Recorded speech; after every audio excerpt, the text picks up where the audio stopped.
So did you enjoy the wait? Let's jump into episode 8.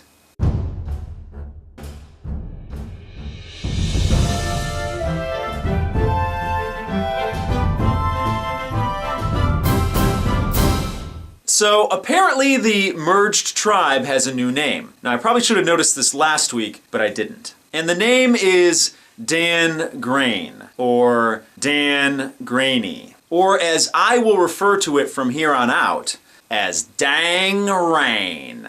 Because apparently it rains a lot in the Philippines. So the show opens up with Jonathan trying to put together the pieces as to why everybody was targeting him. And it doesn't take him long to realize that he can't trust anybody. Except for maybe Mike Skupin. And that probably has a lot to do with that heavenly moment they shared 2 weeks ago during that reward challenge, where Mike was straddling Jonathan. Jeff Kent said that he basically gave up a lot of power in this game to try and get rid of Jonathan, who's in his alliance. And it all goes back to the fact that Jeff Kent hates veterans. Veteran survivors, that is. Which isn't really cool because here in the United States, it's really close to Veterans Day, and you're supposed to support your veterans. Anyway, even though Jeff Kent gave up some of his power to weaken Jonathan, he's confident that he can turn 10 dang-a-dang against themselves and regain that power position. We'll see how that works out for you, Jeff. So up next is a fish montage. And who shows up? Nemo from Finding Nemo. Apparently he's there to protect the fish from the survivors. Oh, wait, Jonathan's fishing.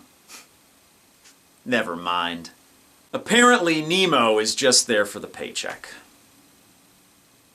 Movie stars. Oh, and by the way, if you go fishing and you don't catch any fish, aren't you just boating, and in this case, swimming?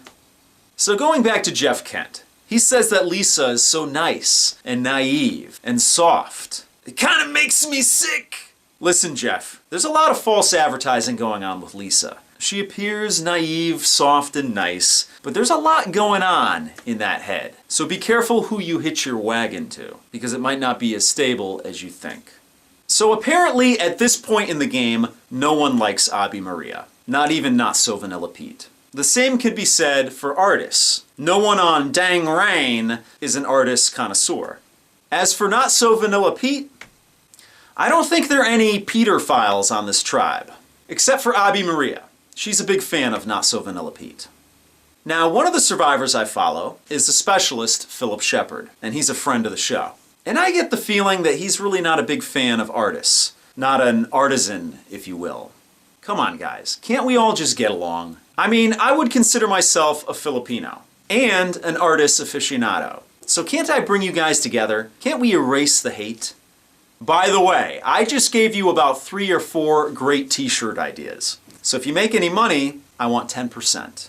Anyway, let's go to the reward challenge. So this is a team-based reward challenge. On the blue team, you have Abi Maria, Not So Vanilla Pete, Mike Skupin, Artis, and Carter. On the yellow team, you have Jeff Kent, Jonathan Penner, Lisa, Denise, and Malcolm. And this one's a pretty sweet challenge. At one point, Denise spanks Mike Skupin. And that's because Denise is a little warrior. She might be a witch, but she's still a warrior. So you want to know who wins reward? Well, let me give you one hint. Has anybody on a blue team ever won anything on Survivor Philippines? Nope.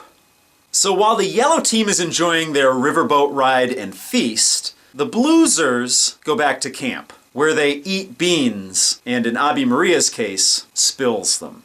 Abi freely tells Carter and Mike Skupin, "Cannot you see? My alliance is me, of course. Not So Vanilla Pete, the artist, and that Lisa girl. Now get out of my face!" Abi Maria. Summer isn't the only thing that comes before the fall. You might want to look into that. Now, I've heard when you go down to Mexico, you can get Montezuma's Revenge, which is diarrhea. Apparently, if you go to the Philippines, it's not diarrhea out of the butt you have to worry about. It's diarrhea of the mouth.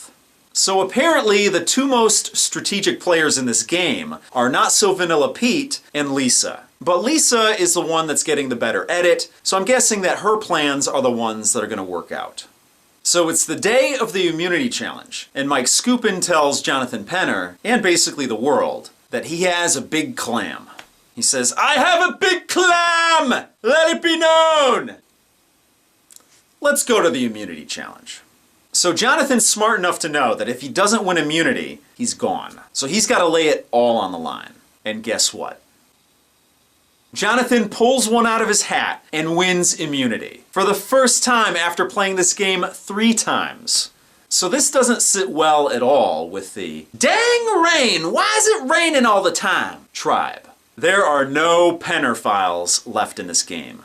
So you know people want you gone, and they have zero faith in your abilities when they plan to vote you out before the immunity challenge, and then when you actually win immunity, they really don't have a solid plan B. But fortunately for the viewer, you and I, uncertainty makes for great TV. So back at camp, everybody's scrambling, and here are the cliff notes. Lisa tells everybody, "Malcolm has the idol." So Not So Vanilla Pete asks Malcolm, "Do you have the immunity idol?" And Malcolm says, "No, not me." So after all this scrambling, we know 2 things. It's either going to be Not So Vanilla Pete or Jeff Kent that goes home tonight. So at Tribal Council, RC, the first juror, walks in. And she's looking good, which makes Jonathan say, "Right on." Now I'd venture to guess that Jonathan wouldn't be paying any attention to RC's killer body had he not had that immunity idol around his neck. Now, on a side note, I think I've realized why the Tandangating tribe hated RC. Last night I caught up on Ponderosa. Now, if you don't know what Ponderosa is, you have to check it out on CBS.com. Basically, it's a video diary of the day-to-day activities of the jury members. But anyway, back to why Tandangadang didn't care for RC. I think it's because of her laugh. You see, RC doesn't laugh when something funny happens. She laughs after everything she says. "I just went to the bathroom." "Could you pass the salt?" "It sure is cold outside." I almost had to turn Ponderosa off, no lie. And I love Ponderosa.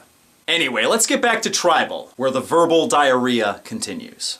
Malcolm gets backed into a corner, and he says, "Here's my immunity idol. Don't vote for me." Now, it definitely wasn't the wisest move, but he might not have had a choice. And it probably was his only option to make that immunity idol last 2 tribal councils. So now that Malcolm has outed himself, Jeff Probst asks, probably half-jokingly, does anybody else have an immunity idol they'd like to reveal? Now, on planet Earth, no one would say anything at this point. But this isn't planet Earth. It's planet Abby. "Yes, Jeff, I have an idol. Do you mind if I hide it in one of your dimples?"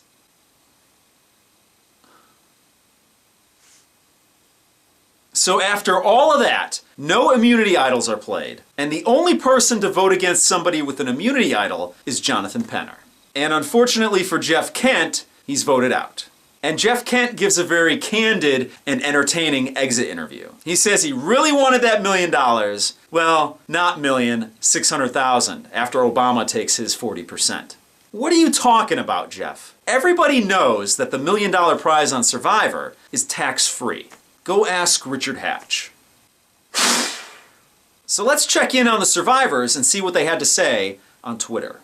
Artist says, "It's damn near as much fun watching your reviews as it is watching/living the show. Keep doing your thing." Wow, thank you. Artist, if I'm ever in the Louisiana area, I'm definitely looking you up. Angie tweets, "You guys need to follow SurvivorTrev. Best Survivor reviews ever. This guy is hilarious." And boom, I get more Twitter followers. Now, I know I have a fraction of the Twitter followers that you do, but I'm going to return the favor anyway. Anybody who's watching this, you need to go follow Angie right now. So just in case you missed them, I did do a Survivor Week 6 and Week 7 review, even though they were late. But they are posted on my YouTube channel, so check them out. Now, even though I've never been on Survivor, Survivor has still given me some adventure in my life. For instance, this show. It's a lot of fun to do, and I get to interact with a lot of cool people. You guys. I've also gone to several casting calls for Survivor, and those were adventures in and of themselves. And I've met a lot of cool people there. And I want to talk about one guy in particular. He's a really good man, and he has a really sick little girl. Now, normally on this show, it's all about fun and games. But I just want to be serious for a minute. On average, this show gets about 1,000 views. So I thought, why not use that to try and help somebody? If you're watching this on YouTube, look in the description down below. There's going to be 2 links down there. One of which will give you a little bit better idea about this sick little girl, and the other link is a donation page. Now, I'm not expecting everybody to donate money. I just want you to show some support for the sick little girl. Whether it's through your thoughts, if you're religious, your prayers, a kind word, and if you want, you can donate money as well. If you're watching this, you love Survivor. But Survivor is a game. Some people are actually playing Survivor for real. So do me a favor. Show Ella, Chris's little girl, some support. And I'll leave you with that. And I'll see you guys next week.